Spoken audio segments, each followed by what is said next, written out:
বিদেশ যাত্রা নিয়ে সুপ্রিম কোর্টেও ধাক্কা খেলেন অভিষেক বন্দ্যোপাধ্যায়।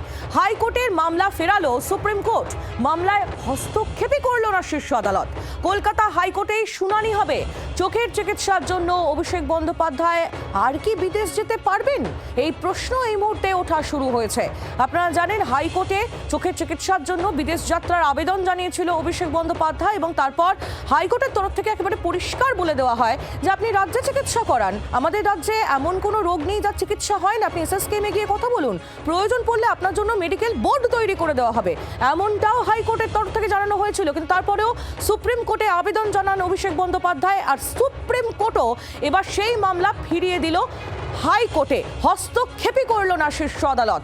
কথা বলবো অর্ণবাংশ নিয়োগী, আমাদের প্রতিনিধি একেবারে সরাসরি আমাদের সঙ্গে রয়েছেন। অর্ণবাংশ, শীর্ষ আদালতের ঠিক কি পর্যবেক্ষণ, আজ কি বলল শীর্ষ আদালত? আহলি, দেখো, তুমি যে পর্যবেক্ষণটা বললে কলকাতা হাইকোর্টের, সেই পর্যবেক্ষণের পরেই অভিষেক বন্দ্যোপাধ্যায়ের অস্বস্তি বেড়ে যায়।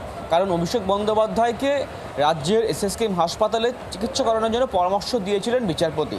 এরপরে তিনি তড়িঘড়ি কোথায় গেলেন? তড়িঘড়ি গেলেন হচ্ছে সুপ্রিম কোর্ট। সুপ্রিম কোর্ট আছে তার মামলাটা হিয়ারিংয়ের জন্য ওঠে। সেই সময় আদালত বলে যে না, আমি এই মামলায় কোনো ইন্টারফেয়ার করব না, আপনারা কলকাতা হাইকোর্টেই যান। অর্থাৎ যে মামলাটি কলকাতা হাইকোর্টের সিঙ্গেল বেঞ্চে বিচারাধীন বিচারপতি সৌগত ভট্টাচার্যের কাছে, সেই বেঞ্চেই শুনানি হবে এবং সেই বেঞ্চে তার অস্বস্তি তো বজায় থাকছে, কারণ বলা হয়েছে এসএসকেএম যাওয়ার জন্য। সুতরাং আজকে কলকাতা সুপ্রিম কোর্ট কিন্তু কোনোভাবে ইন্টারফেয়ার করেনি, তার মামলাটি নিষ্পত্তি হয়ে গিয়েছে। এবার খুব শীঘ্রই 1 সপ্তাহের মধ্যে কলকাতা হাইকোর্টে এই মামলাটি হিয়ারিং হবে।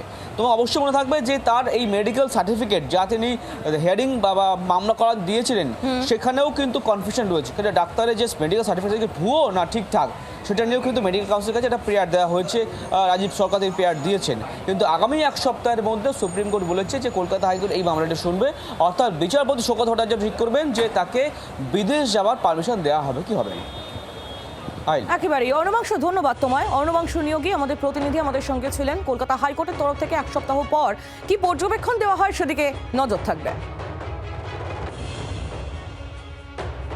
অভিষেক বন্দ্যোপাধ্যায় তিনি সুপ্রিম কোর্টে আবেদন করেছিলেন, আপনারা জানেন, যেমনটা বলছিলাম যে বিদেশ যাত্রা নিয়ে হাইকোর্টে ধাক্কা খাওয়ার পর তিনি সুপ্রিম কোর্টের দ্বারস্থ হয়েছিলেন এবং সুপ্রিম কোর্টও এবার সেই মামলায় হস্তক্ষেপই করলো না, ফিরিয়ে দেওয়া হলো হাইকোর্টে। কথা বলবো বঙ্গ বিজেপির প্রধান মুখপাত্র দেবজিৎ সরকার এই মুহূর্তে আমাদের সঙ্গে টেলিফোন লাইনে রয়েছেন। দেবজিৎ বাবু, বিদেশ যাত্রা নিয়ে হাইকোর্টের পর এবার সুপ্রিম কোর্টেও ধাক্কা খেলেন অভিষেক, কি বলবেন? ধাক্কা খাওয়ার কি আছে? 15 বছর ধরে এত সুপার স্পেশালিটি হসপিটাল ওনারা সব তৈরি করেছিলেন পশ্চিমবঙ্গে, তারা কি 2.5 মাসে খারাপ হয়ে গেছে নাকি? চোখ দেখিয়ে নেবেন, কিছু না হলে সেবাশ্রয় আছে, দেখিয়ে নেবেন চোখ। চোখ দেখানোর জন্য এত চিন্তার কি আছে? যারা বলেছিলেন পশ্চিমবঙ্গকে স্বাস্থ্যের স্বর্গরাজ্যে পরিণত করেছে বিভিন্ন ক্ষেত্রে, তাদের মানে all are equal, but some are more equal than others, এটা ভাবার কি কারণ আছে? যখন সামান্য সাধারণ মানুষকে যদি সেবাশ্রয়ে পাঠানো যেতে পারে এবং সেটা নাকি সব থেকে সেরা ব্যবস্থা, তাহলে অভিষেক বাবুই বা কেন দেখাবেন না? আমি হাইকোর্ট, মহামান্য হাইকোর্ট বা সুপ্রিম কোর্ট নিয়ে কোনো মন্তব্য করবো না, কিন্তু অভিষেক বাবু দেখালে সবাই ভরসা পাবেন যে তিনি চোখ দেখাতে ওখানে পারেন। দেখেন দেবজিৎ বাবু, ধন্যবাদ। বাংলার আওয়াজ, বাঙালির আবেগ, জি 24 ঘন্টা।